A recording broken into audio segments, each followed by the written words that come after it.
she is not mad. Annie Hebley pokes her needle into the coarse grey linen, a soft colour, like the feathers of the doves that entrap themselves in the chimneys here, fluttering and crying out, sometimes battering themselves to death in a vain effort to escape. She is not mad. Annie's eyes follow the needle as it runs the length of the hem, weaving in and out of fabric, in and out, sharp and shining, and so precise. But there is something in her that is hospitable to madness. Annie has come to understand the erratic ways of the insane, the crying fits, incoherent babblings, violent flinging of hands and feet. There is, after days and weeks and years, a kind of comforting rhythm to them. But no, she is not one of them. Of that she is certain. Certain as the Lord and the Blessed Virgin, her dame might once have said. There are a dozen female patients hunched over their sewing, making the room warm and stuffy despite the meagreness of the fire. Work is thought to be palliative to nervous disorders, so many of the inmates are given jobs, particularly those who are here due more to their own poverty than any ailment of mind or body.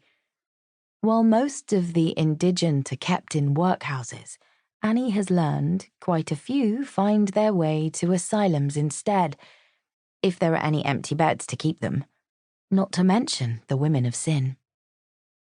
Whatever their reasons for turning up at Morningate, most of the women here are meek enough and bend themselves to the nurse's direction, but there are a few of whom Annie is truly afraid.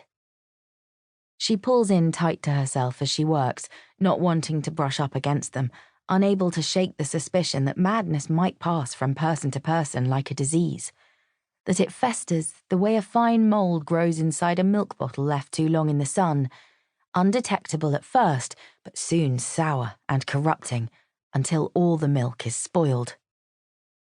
Annie sits on a hard little stool in the needle-room with her morning's labour puddled in her lap, but it is the letter tucked inside her pocket that brushes up against her thoughts unwillingly, a glowing ember burning through the linen of her dress. Annie recognised the handwriting before she even saw the name on the envelope. She has reread it now at least a dozen times. In the dark cover of night, when no one is looking, she kisses it like a crucifix. As if drawn to the sin of Annie's thoughts, a nurse materialises at her shoulder. Annie wonders how long she has been standing there, studying Annie. This one is new. She doesn't know Annie yet. Not well, anyway. They leave Annie to the late arrivals on staff, who haven't yet learned to be frightened of her. Anne, dear, Dr. Davenport would like to see you. I'm to escort you to his office. Annie rises from her stool. None of the other women glance up from their sewing.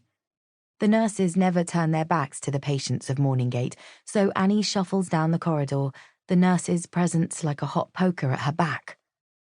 If Annie could get a moment alone, she would get rid of the letter.